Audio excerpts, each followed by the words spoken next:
So they can sit on a throne contemplating inwardly how powerful they are? No! Power is used to put policies in place and implement change.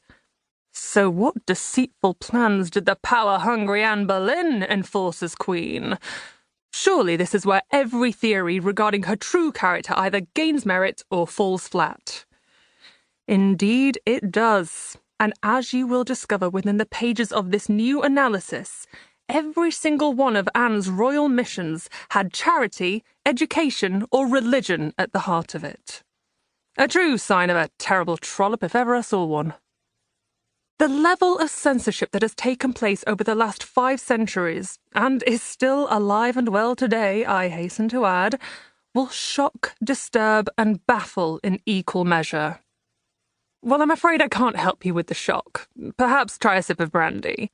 But I can help with the confusion by providing a groundbreaking re-examination of Anne Boleyn and her entire relationship with Henry VIII.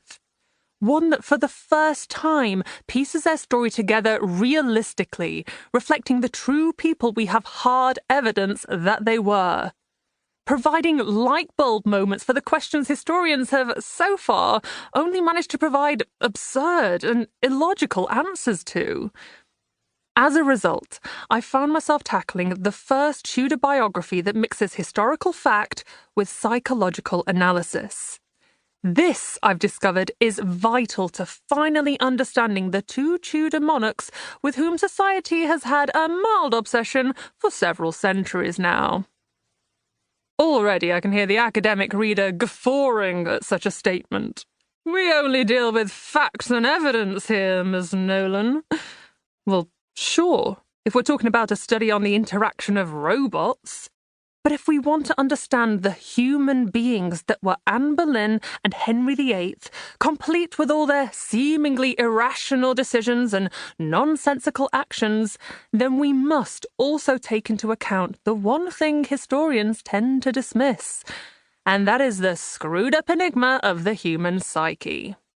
I mean, let's face it. No one makes the monumental decision to divorce a queen, start an international war, relentlessly pursue an annulment for 7 years, and fight to change the religion of an entire country without little things like emotions coming into play. Or an alarming lack of emotion, as you will come to see in the case of Henry VIII. Which is why you should question anyone, historian or not, who tells you that true love can end in decapitation. When similar acts of violence are carried out as terrorism around the world today, they are met with an appropriate level of horror and disgust. But throw in a Tudor king and queen and suddenly it's the most tragic love story of all time.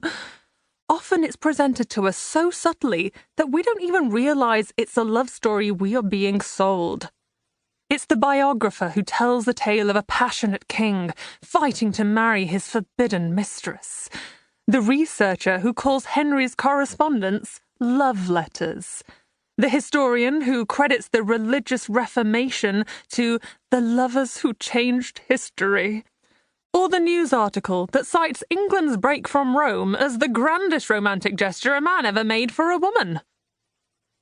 However, we need to ask ourselves what the more logical truth is. That all-consuming true love can end with a man cutting his soulmate's head off because she apparently broke his heart, or that the two were never in love in the first place, and there was something else powering their dysfunctional relationship. For indeed there was. And if ever there was a moment in history for the truth to finally be revealed, that time is now. Our bullshit meter is at capacity. Our tolerance for being lied to, manipulated, and treated as the gullible consumers who will lap up anything has well and truly hit its limit. And so, as a consequence, I'm here to introduce a woman you're unlikely to have met before. This isn't a woman you'll recognise from the commercial or academic history that is readily available, where Anne is repeatedly relegated to the subplot role of love interest or opportunistic wife. But worry not, for this is a woman I guarantee you will grow...